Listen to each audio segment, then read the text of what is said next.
तो दोस्तों पिछली वीडियो में मैंने आपको क्रिस्टलीय ठोस के बारे में बताया था। ठीक है, आज की इस वीडियो में मैं आपको क्रिस्टल जालक एवं त्रिविम जालक के बारे में बताऊंगा। ठीक है, तो देखिए क्रिस्टलीय ठोसों में अवयवी कण हो। ठीक है, अवयवी कण क्या होता है मैंने बताया है पिछले ही वीडियो में, जिनसे हमारा क्या होगा, बार बार पुनरावृत्ति करने पर हमारा ठोस का निर्माण होगा। इसे क्या बोलते हैं, अवयवी कण बोलते हैं। ठीक है, जैसे अवयवी कण में क्या हो सकता है, परमाणु, अणु और आयन। ठीक है, इनको जब बार बार हम कई परमाणु लेंगे, रिपीटेशन होगा, वो एक दूसरे से जुड़ेंगे किसी न किसी बंध द्वारा, फिर जिस ठोस का निर्माण होगा, ठीक है ना, किसी न किसी ठोस का निर्माण होगा। ऐसे ही अणु को बार बार रिपीटेशन करेंगे, आयन को करेंगे, तो हमारा एक क्या होगा, ठोस का निर्माण होगा। ठीक है, तो वो हमारा हो जाएगा क्या, क्रिस्टलीय ठोस, जब एक निश्चित क्रम में जुड़ते हैं। ठीक है, तो क्या होगा, क्रिस्टलीय ठोसों में अवयवी कणों, परमाणु, अणु अथवा आयन की एक निश्चित ज्यामिति में त्रिविम व्यवस्था होती है। ठीक है, मतलब परमाणु, अणु और आयन है, ठीक है, उनको एक निश्चित क्रम में हम जब क्या कर रहे हैं, जोड़ दे रहे हैं, तो हमारा क्या होगा, क्रिस्टलीय ठोस का निर्माण होगा। इस त्रिविम व्यवस्था को ही क्या करते हैं, क्रिस्टल जालक कहते हैं। ठीक है, जब हम परमाणुओं को क्या करते हैं, एक निश्चित क्रम में जुड़ते जाएं तो एक जालक का निर्माण होगा, जिसे हम क्या बोलेंगे, क्रिस्टल जालक बोलेंगे। क्लियर हो गया। अर्थात करके देखिए, त्रिविम आकाश में क्रिस्टल इकाइयों की नियमित व्यवस्था को क्रिस्टल जालक या त्रिविम जालक कहते हैं। ठीक है, अब जैसे क्या होगा, हमारा त्रिविम आकाश में मतलब क्या होगा, हमारा 3D।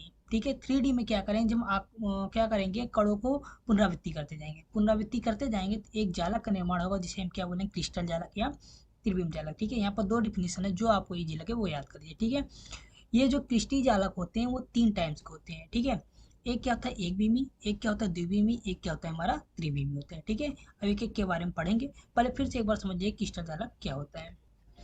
अब इस फिगर में देखिए हमारा दीवार है।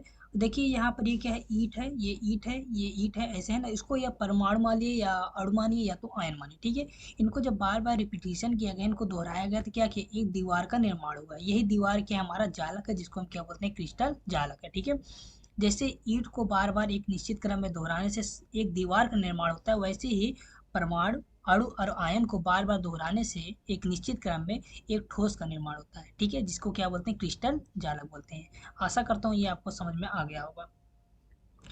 अब देखिए इन जालकों को निम्नवत परिभाषित किया जा सकता है। ठीक है, हमारा जो जालक होते हैं तीन प्रकार के होते हैं, एक बीमी, द्विबीमी और त्रिबीमी। ठीक है, तो पहले देखिए एक बीमी क्या है, यदि अवयवी कण एक निश्चित दूरी पर सरल रेखा में पुनरावृत्ति हो तो क्या करेंगे, उसे एक बीमी कहेंगे। मतलब जो अणु है सिर्फ एक ही दिशा में जुड़ते जाएं, या तो एक्स एक्सिस में, या तो वाई एक्सिस में, या तो जेड एक्सिस में, तो क्या हो जाएगा, हमारा एक बीमी हो जाएगा। ठीक है, अब हमारा क्या है, यदि अवयवी कणों की किसी तल में पुनरावृत्ति हो तो क्या कहेंगे, उसे द्विबीमी। ठीक है, जब अवयवी कण क्या होगा, किसी तल में होगा, मतलब दो एक्सिस में हो, एक्स वाई में हो, वाई जेड में हो, जेड एक्स में हो, किस में भी दो एक्सिस में हो, तो उसे क्या बोलेंगे, द्विबीमी जालक बोलेंगे। ठीक है, और तीसरा हमारा क्या है, यदि अवयवी कणों की पुनरावृत्ति क्या हो, त्रिबीमी हो, मतलब एक्स वाई जेड तीनों तल में हो, तो वो क्या कहलाएगा, हमारा त्रिविम जालक कहलाएगा। ठीक है, आपको शब्दों के माध्यम समझ में आ गया होगा। चलिए फिगर के माध्यम समझते हैं। अब इसमें देखिए ये हमारा एक बीमी है। देखिए यहाँ पर कण ऐसे क्रम से एक सीध में एक रेखा में जुड़ते गए, तो इसलिए इसे क्या बोलेंगे, एक बीमी जालक बोलेंगे। अब देखिए ऐसे ऐसे जुड़ते चले गए, लेकिन साथ साथ ऐसे भी जुड़ रहे हैं, तो दो दिशा में जुड़ रहे हैं, इसलिए क्या बोलेंगे, इसे द्विबीमी जालक बोलेंगे। अब इसमें देखिए हमारा क्या होगा, जो अणु है ना, वो ऐसे जुड़ा रहेगा, फिर ऐसे जुड़ा रहेगा, फिर ऊपर की साइड जुड़ा रहेगा, मतलब थ्री एक्सिस में जुड़ा रहेगा। ठीक है, ये हमारा क्या हो जाएगा, त्रिबीम बीमी जालक हो जाएगा। समझ में आया। मतलब अणु जब हमारा एक दिशा में जुड़े तो उसे एक बीमी कहेंगे, जब दो दिशा में जुड़े तो उसे द्विबीमी जालक कहेंगे, जब तीन दिशा में जुड़ेगा उसे क्या बोलेंगे, त्रिबीमी जालक बोलेंगे। ठीक है, अब देखिए एकाक कोष्ठिका क्या होता है। संपूर्ण क्रिस्टल में वह संरचना क्रिस्टल संरचना में वह छोटी छोटी इकाई जिससे सभी दिशाओं में समान रूप से बार बार दोहराने पर पूर्ण क्रिस्टल का निर्माण हो, उसे क्या बोले, एकाक कोष्ठिका बोले या मात्रक कोष्ठिका बोले। ठीक है, अब देखिए यहाँ पर एक खंड है, यहाँ पर भी एक खंड होगा, एक यहाँ पर, एक यहाँ पर, यहाँ पर, यहाँ पर, ऐसे जोड़ते गए तो एक क्या होगा, संपूर्ण ये पूरा हमारा क्या है, क्रिस्टल जालक है, त्रिविम जालक है। अब यहाँ पर कैसे बना होगा, ये छोटा से छोटा कण क्या है, बार बार रिपीट किया गया है, यहाँ पर, फिर यहाँ पर, फिर यहाँ पर, फिर यहाँ पर, ऐसे रिपीट किया गया तो ये पूरा जालक का निर्माण हुआ है। इसे क्या बोले, एकाक कोष्ठिका। मतलब जिसके बार बार रिपीटिशन, मतलब बार बार दोहराने से हमारा संपूर्ण क्रिस्टल का निर्माण होगा, उसे क्या बोलेंगे, हम एकाक कोष्ठिका बोलेंगे। नहीं समझ आए, चलिए फिर समझते हैं। देखिए इससे आप आराम से समझ जाएंगे दीवार को लेकर। देखिए अब ये दीवार बना होगा कैसे, ये बार बार ईंट को ऐसे जोड़ा गया है, तभी तो बना हुआ ना। तो देखिए इस ईंट को बार बार जोड़ा गया है तब जाकर पूरा संपूर्ण दीवार का निर्माण हुआ है। तो ऐसे ही समझिए, ये मान लेते क्या हमारा अणु है, कोई परमाणु या आयन, इसको बार बार रिपीट करने से हमारा क्या हुआ, पूरा क्रिस्टल जालक का निर्माण हुआ है। तो ये जो छोटा से छोटा इकाई है, मतलब ये जो ईंट है हमारा एक, वो क्या एका कोष्ठ का, मतलब ये एका कोष्ठ का हुआ, ये भी हुआ, ये भी एका कोष्ठ का, ठीक है। इनको बार बार रिपीट किया गया, दोहराया गया, तो क्या होगा, एक पूरा दीवार का निर्माण हुआ जिसको हम क्या बोलते हैं, क्रिस्टल जालक। दीवार के माध्यम से आप समझ गए। चलिए देखते हैं आगे। तो समझ गए होंगे कि संपूर्ण क्रिस्टल में वह छोटी छोटी इकाई जिसको सभी दिशाओं में बार बार दोहराने से क्या होगा, जब संपूर्ण क्रिस्टल का निर्माण होगा उसे क्या बोले, एका कोष्ठ का या मात्रा कोष्ठ का बोले, ठीक है। मतलब जिसके बार बार रिपीटेशन से संपूर्ण क्रिस्टल जालक का निर्माण होगा उसे क्या बोलते हैं, एका कोष्ठ का या मात्रा कोष्ठ का बोलते हैं। अब देखिए एकक कोष्ठक का प्राचाल, parameter of unit cell. Parameter मतलब क्या होगा, इसके पैरामीटर कौन कौन से होते हैं, जो होते हैं देखिए, अभी आगे देखिए। प्रत्येक एकक कोष्ठक में 8 कोने होते हैं, मतलब देखिए कोने, एक कोना, दो कोना, 3 4 5 6 7 8, टोटल कितने कोने हैं, 8 कोने, ठीक है। समझ में आ गया। अब देखिए 3 कोर मतलब क्या है, देखिए यहाँ पर क्या है, ये पॉइंट लेते हैं, यहाँ से कितनी भुजाएं निकली हुई है, 3 भुजाएं, तो यहाँ पर कितने कोर कोर है, 3 कोर है, ठीक है। अब तीनों कोरों के मध्य क्या है, हमारा 3 कोर है, अल्फा बीटा गामा है, ठीक है। अब देखिए ये साइड मान लेते हैं, ये ए हो गया लेंथ, ये कोर, ये बी हो गया कोर, ये मान लेते हैं कोर क्या हो गया, सी हो गया। पहले ये समझिए, ये हमारा क्या है, एक एकक कोष्ठक है, इसमें से हमारा क्या है, 8 कोने हैं, 8 कोने में देखिए एक कोना पकड़ते हैं तो वहाँ पर क्या होगा, 3 कोर मिल जाएगा, और 3 कोर के साथ 3 हमारा कोण मिलेगा, 3 कोर के साथ 3 कोण मिलेगा, मतलब कोर के साथ हमारा 3 एंगल मिल जाएगा, समझाया, उपस्थित होते हैं। अतः ये एकक कोष्ठक के अभिलाक्षणिक गुण हैं तथा इसके प्राचाल पैरामीटर कहलाते हैं, ठीक है। अब देखिए ये जो हमारा क्या है, एकक कोष्ठक है, इसमें हमारे क्या 8 कोने हैं। अब यहाँ पर 3 कोर है, 1 2 3, मतलब ए बी सी। तो 3 पैरामीटर क्या हो गए, ए बी सी। और ये जो अल्फा बीटा गामा कोड बन रहा है, ये 3 क्या हो गए, हमारे कोड जो है, ये 3 पैरामीटर हो गए। टोटल कितने पैरामीटर हो गए, 6 पैरामीटर हो गए, क्लियर हो गया। एक हो गया ए बी सी 3 पैरामीटर, और अल्फा बीटा गामा हमारे 3 पैरामीटर हो गए, टोटल कितने हो गए, 6 पैरामीटर। देखिए एकक कोष्ठक में 3 कोरों की अच्छी लंबाई ए बी सी से व्यक्त करते हैं, ये परस्पर लंबवत भी हो सकते हैं और नहीं भी हो सकते, ठीक है। कहीं कहीं पर ये अक्सर हम जो पढ़ेंगे वहाँ पर परपेंडिकुलर मिलेगा, लेकिन हमारा ये आवश्यक नहीं है कि लंबवत ही हो, ठीक है। तो लंबवत हो भी सकता है, नहीं भी हो सकता, लंबवत मतलब 90 डिग्री हो भी सकता है, 90 डिग्री नहीं तो नहीं भी हो सकता है, ठीक है। तो 3 पैरामीटर क्या होगा, एबीसी। अच्छी कोणों में अल्फा बीटा गामा द्वारा प्रदर्शित करते हैं। अब यहाँ पर जो अच्छी कोण है हमारा क्या, अल्फा बीटा गामा है, ठीक है। बी और सी के मध्य कोण को क्या बोलेंगे, बी, और सी के मध्य कोण क्या बोलेंगे, अल्फा बोलेंगे। और ए और सी के मध्य कोण को क्या बोलेंगे, बीटा बोलेंगे, ए और सी के बीच यही कोण है। अब क्या है हमारा, देखिए यहाँ पर डी एवं बी क्या है, यहाँ पर ठीक है, सॉरी, यहाँ पर ए कामा बी, ए और कामा बी के बीच कोण क्या है, हमारा गामा है, ठीक है। ये डी नहीं है, ए है, इनके बीच कोण क्या है, हमारा गामा है। मात्रक कोष्ठका के इन 6 पैरामीटर क्या है, अल्फा बीटा गामा है और ए बी सी है, निम्न चित्र में दिखाया गया, ठीक है। अगर आपसे कंपटीशन में अक्सर यही पूछता है कि एकक कोष्ठका के कितने, कंपटीशन में हो गया या बोर्ड परीक्षा में अक्सर पूछ लेता है कि एकक कोष्ठक के कितने पैरामीटर होते हैं, कितने होते हैं total, A B C alpha beta gamma होता है, क्लियर हो गया। चलिए आगे देखते हैं। अब देखिए यहाँ पर, देखिए एकक कोष्ठक के प्रकार, एकक कोष्ठक मुख्यतः 2 प्रकार की होती है। पहला क्या, आदि या सरल या मूलभूत एकक कोष्ठक, तीनों एक ही नाम है, ठीक है। तो देखिए वह एकक कोष्ठक जिसमें अवयवी कण केवल कोष्ठक के कोने पर उपस्थित होते हैं उसे क्या बोलेंगे, आदि एकक कोष्ठक। मतलब जब हमारा परमाणु क्या रहेगा, यहाँ कोने पर कोने पर कोने पर कोने पर कोने पर, ये 8 कोने हैं ना, 8 कोने पर केवल उपस्थित रहे, इधर उधर और कहीं पर ना, तो उसे क्या बोलेंगे, हम आदि एकक कोष्ठक बोलेंगे। देखिए तो हम अगर हम पूछा जाएगा, कंपटीशन ये पूछ लेता है कि कोई हमारा क्या है, घन है, उसके कोनों पर कितने हमारे कण उपस्थित रहते हैं, अवयवी कण होते हैं, टोटल कितने होते हैं कोनों पर, 8 अवयवी कण होते हैं, ठीक है। जब कोने पर पूछेगा टोटल कितने होते हैं, 8 होते हैं, ठीक है। आद्य वाले में क्या था, हमारा कोने पर उपस्थित था। अब ये केंद्रिक एकक कोष्ठक का बोल दिया, ठीक है। आद्य जो शब्द है उससे आपको नहीं समझ पाएंगे कहाँ पर पाया जा रहा है, ठीक है। आद्य मतलब आप समझ लीजिए कोने पर पाया जाएगा, सिर्फ कोने पर। केंद्रित वाले जब एकक कोष्ठक, चलिए इसको पहले देख लीजिए, सब समझाते हैं। वह एकक कोष्ठक जिसमें अवयवी कण कोनों की अतिरिक्त अन्य स्थितियों पर उपस्थित होते हैं उसे क्या बोलेंगे, केंद्रित एकक कोष्ठक बोलेंगे, ठीक है। अब केंद्रित एकक कोष्ठक में क्या हो जाए, कोनों पर तो उपस्थित रहेगा, साथ साथ इसके अलावा और कई जगह पर उपस्थित रहेगा। कहाँ कहाँ उपस्थित रहेगा, चलिए देखिए। केंद्रित एकक कोष्ठक पुनः निम्नलिखित 3 प्रकार में इसको बांटा गया। पहला कि अंतः केंद्रित एकक कोष्ठक, ठीक है। यदि अवयवी कण कोनों की अतिरिक्त एकक कोष्ठक के केंद्र पर उपस्थित हो उसे क्या बोलेंगे हम, अंतः केंद्रित एकक कोष्ठक, ठीक है। अब ध्यान से सुनिए, अब हमारा कोई भी एकक कोष्ठक में कण पूछे कहाँ कहाँ पर पाया जा रहा है अवयवी कण, तो हमारा कोने पर फिक्स है। साथ साथ देखिए, जैसे यहाँ पर बोल दिए अंतः बोल दिया, ठीक है। अंतः बोल दिया तो मतलब एकदम बीचों बीच, मिडल में, ठीक है, एकदम बीचों बीच यहाँ पर, ठीक है, एकदम बीच में है, एकदम 3D में है, ठीक है। तो यहाँ पर पाया जाएगा, देखिए यहाँ पर आपको इमेजिन होगा, एकदम बीचों बीच पाएगा, ठीक। जब हमारा अवयवी कण क्या है, एकदम बीचों बीच एकदम केंद्र पर उपस्थित हो उसे क्या बोलेंगे, अंतः केंद्रित एकक कोष्ठक बोलेंगे। समझ में आ गया।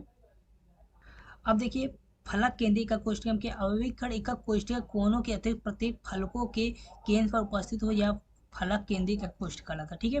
मैंने बताया था ना कि कोने पर तो उपस्थित रहेगा। अब साथ साथ देखिए क्या बोला, फलक केंद्रीय ना, तो मतलब फलक, फलक क्या होता है हमारा, ये फलक है, ये भी फलक है, ये भी फलक है, ये भी फलक है, ठीक है।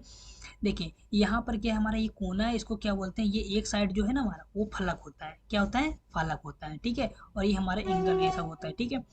तो देखिए यहाँ पर कहाँ पर उपस्थित रहेगा, फलक पर, एक फलक और दो फलक, तीन फलक, चार फलक, पांच फलक, ठीक है, और छह फलक। टोटल कितने फलक होते हैं, छह फलक होते हैं, ठीक है। एक यहाँ पर देखिए, ये आगे की साइड, इसके पीछे, ये इधर, एक ऊपर एक नीचे, टोटल कितने हैं, छह फलक है, ठीक है।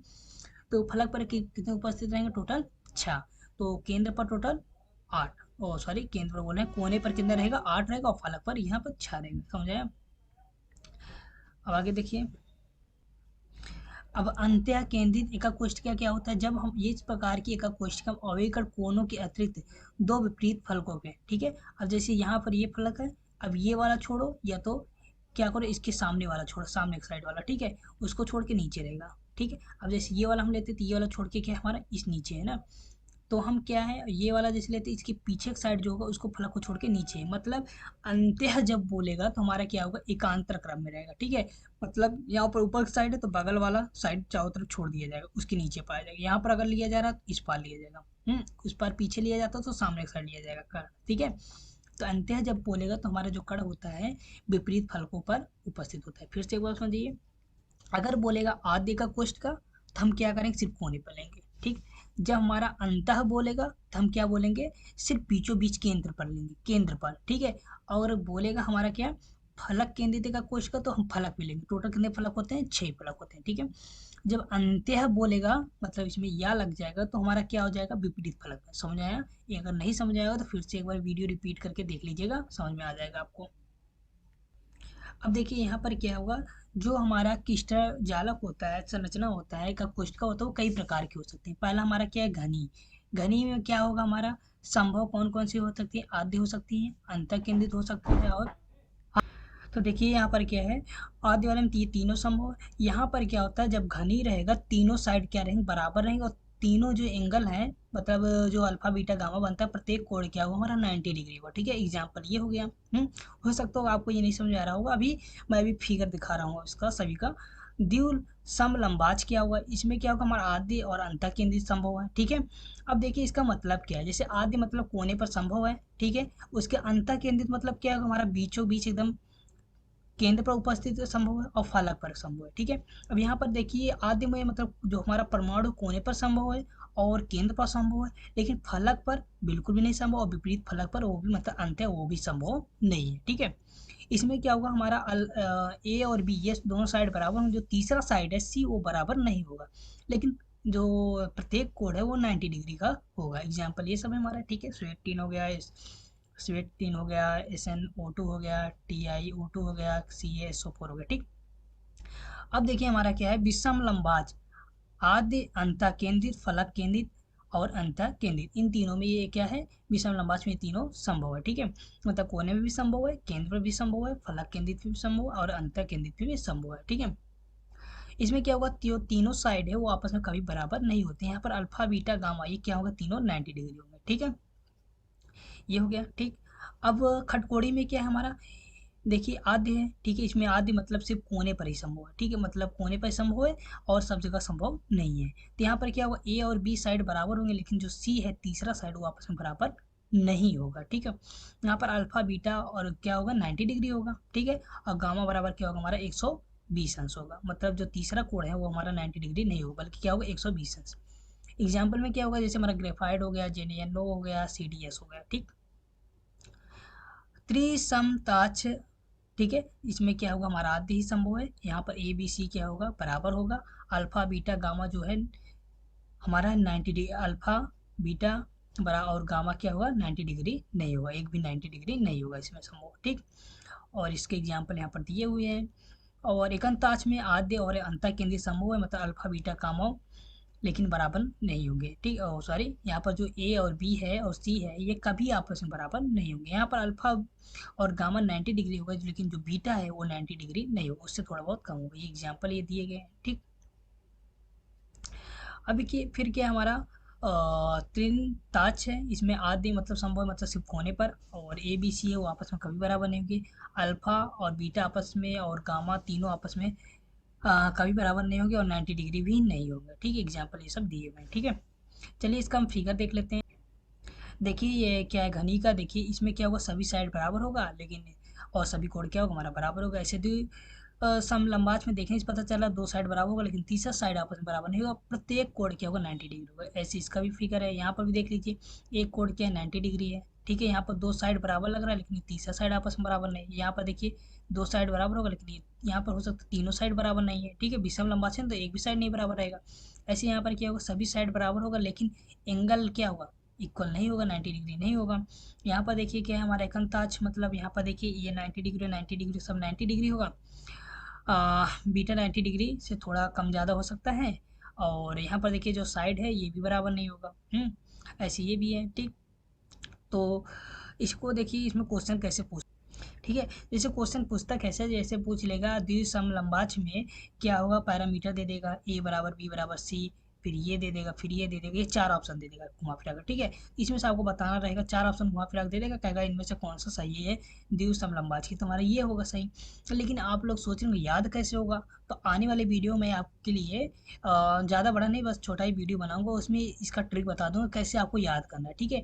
और ये याद करने का आवश्यकता नहीं, ये भी याद करने का आवश्यकता नहीं, बस आप लोग को ये दोनों याद करना होगा। और कैसे याद करना होगा ट्रिक मैं आपको आने वाले वीडियो में बताऊंगा, इसीलिए आप लोग ये पूरे मतलब इस जैसे ये क्वेश्चन भी करवा दूंगा। जैसे ये पूछ लेगा खटकोड़ी का, खटकोड़ी में जो अच्छी कोण होता है क्या होता है, अल्फा बीटा बराबर 90 डिग्री पर गामा 120, एक ऑप्शन ये दे देगा, एक ऑप्शन ये दे देगा, तो इनमें कौन सा होगा, तो हम टिक लगाएंगे और याद रहेगा तभी आप टिक लगा सकते हैं। तो इसका ट्रिक मैं आने वाले वीडियो में बताऊंगा, तो आप लोग हमारे चैनल को सब्सक्राइब कर दीजिए और बेल आइकन को प्रेस कर दीजिएगा, जिससे कि आने वाली वीडियो आप तक सबसे पहले पहुंचे। और यार आप लोग सब्सक्राइब जरूर कर दीजिएगा, जिससे कि मुझे भी मोटिवेशन मिले कि हाँ वीडियो बनाना चाहिए। तो thank you for watching the video.